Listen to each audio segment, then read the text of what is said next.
America's imposed sanctions. Those sanctions mean that the oil corporation that Chavez imposed when he nationalised it is losing £11 billion a year. Now that's an appalling impact on their economy. When were the US oil sanctions imposed? I can't remember when it started. Well, I'll tell you when. All right, good. They were imposed this week.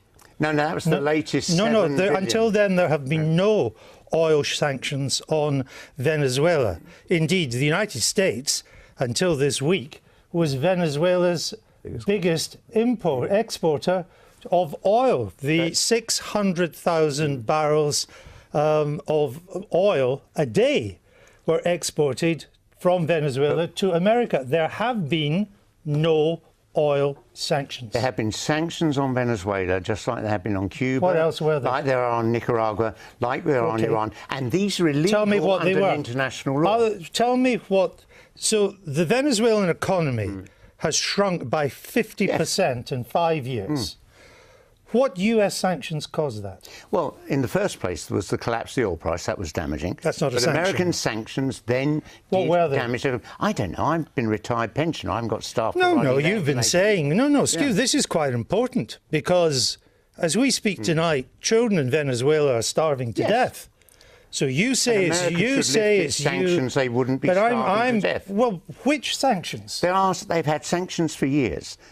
No, they have, and I'm sorry. I know that because that's what the Venezuelan ambassador told me. Well, he may tell you that, but but let me tell you, the first sanctions were introduced in 2015 by President Obama. Not for years, 2015.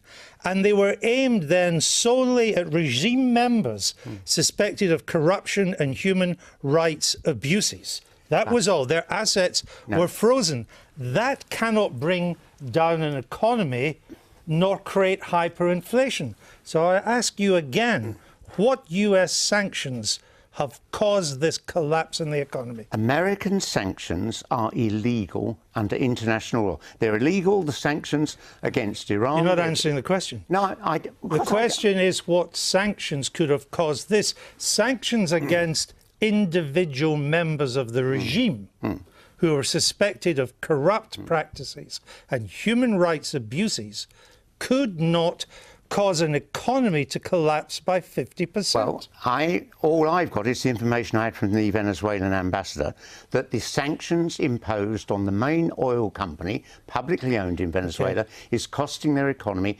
$11 billion a year. There was not a single trading sanction on Venezuela.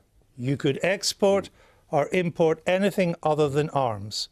There were no restrictions. And at the same time, Venezuela got $80 billion in loans from China and Russia. So why did the economy collapse? Because you've had, in the first place, a collapse of oil prices, and then you had the American sanctions, and you may have got information there that says there haven't been sanctions, but when the Venezuelan ambassador here in London talks to me about those sanctions, I believe what he's saying. Which you can't name. Those are his family.